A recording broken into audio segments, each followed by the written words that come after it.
Hello everyone, Arusha and Momsৰ আন এটা ৰেচিপিলৈ আপোনালোকক পুনৰ এবাৰ স্বাগতম জনাইছোঁ। আজি মই লৈ আহিছোঁ একেবাৰে সহজতে বনাব পৰা এটা পেনকেকৰ ৰেচিপি। বহুত সফট আৰু খাবলৈ বহুত টেষ্ট হৈছে। কেৱল মাত্ৰ এপেকেট বিস্কুটেৰে বনাইছোঁ, আপোনালোকে চালে গম পাব। এইটো স্পেচিয়েলি আপোনাৰ বেবিৰ টিফিন বক্সত দিবলৈ বহুত ভাল হ'ব। ভিডিওটো চাই থাকিব আৰু যদি ভিডিও চাই ভাল লাগে তেন্তে প্লিজ চেনেলটো ছাবস্ক্ৰাইব কৰি কাষত থকা বেল আইকনটো প্ৰেছ কৰি দিব। লাইক কমেণ্ট শ্বেয়াৰ কৰিব একেবাৰেই নাপাহৰিব। তেন্তে চাই থাকোঁ আহক। ইয়াত মই লৈ লৈছোঁ এপেকেট অৰিঅ' বিস্কিট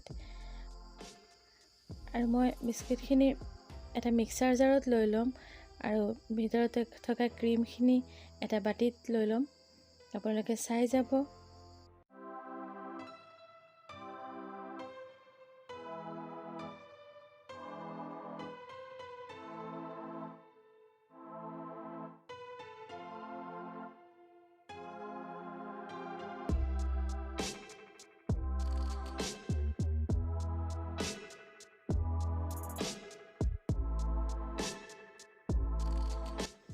এতিয়া মই অকণমান গাখীৰ দি ভালকৈ ক্ৰীমখিনি মিক্স কৰি ল'ম।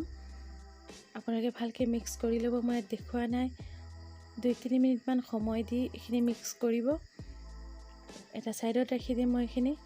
আৰু এতিয়া ইয়াত বিস্কিটখিনিৰ লগত মই এটা কণী আৰু অকণমান গাখীৰ দি দিম। ইয়াত গাখীৰখিনি আপোনালোকে পৰিমাণ অনুসৰি কম বেছি কৰিব পাৰে। আৰু এয়া চাওক, মই এইখিনি গ্ৰাইণ্ড কৰি লৈছিলোঁ আৰু এয়া আমাৰ কেকৰ বেটাৰ ৰেডি হৈ গ'ল।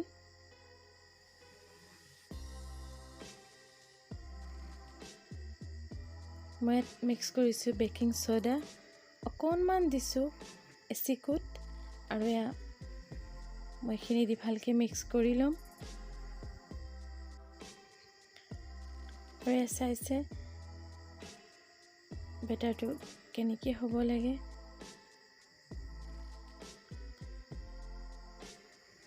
আৰু এতিয়া মই গেছ জ্বলাই লৈ এখন পেন বহাই দিম আৰু আমি ইয়াত তেল একো ব্যৱহাৰ নকৰোঁ। চাইছে ডাইৰেক্ট পেনত মই দি দিছোঁ এইখিনি। আপোনালোকে চাব কিমান ধুনীয়াকৈ হয়। 2-3 মিনিটত এটা ৰেডি হৈ যায়।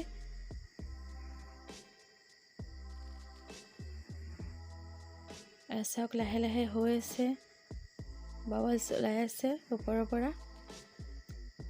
গেছৰ ফ্লেমটো বনোৱা টাইমত একেবাৰে ল' কৰি ৰাখিব, নহ'লে জ্বলি যাব।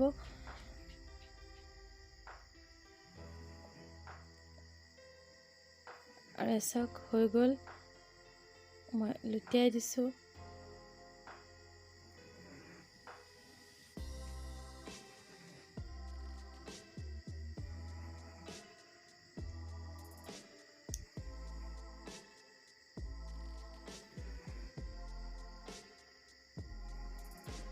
চাইছে এখন হৈ গ'ল, মই এখন নমাই ল'ম।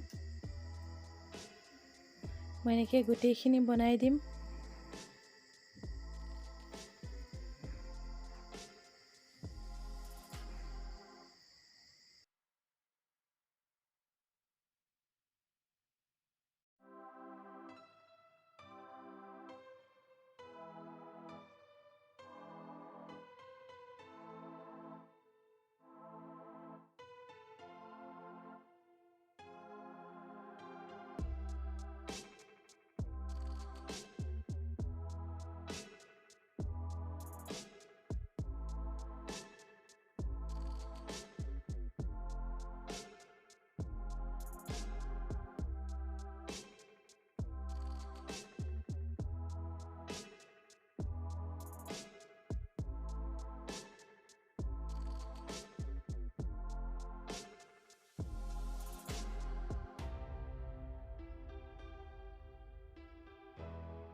হৈ গ'ল। মই আগত ৰেডি কৰি ৰখা ক্ৰীমখিনি এবাৰ মিক্স কৰি লৈছোঁ।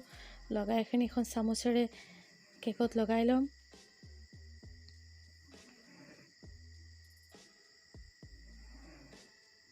খাবলৈ বহুত টেষ্ট হৈছিলে। মই নিজেই ভাবিব পৰা নাই ইমান টেষ্ট হ'ব বুলি। আৰু মই ওচৰত এটা বজাৰৰ পৰা কিনা চক'পাই ৰাখি দিছোঁ। চাবলৈ ছেইম সেইটোৰ নিচিনা হৈছে। সোৱাদটো আৰু বেছি ভাল হৈছিলে। এবাৰ বনাই চাব আৰু একেবাৰে শেষলৈকে ভিডিঅ'টো চাই থকাৰ বাবে বহুত বহুত ধন্যবাদ। যদি বনাই ভাল পায় তেন্তে কমেণ্টত জনাব মোক। আজিলৈ আহিছোঁ।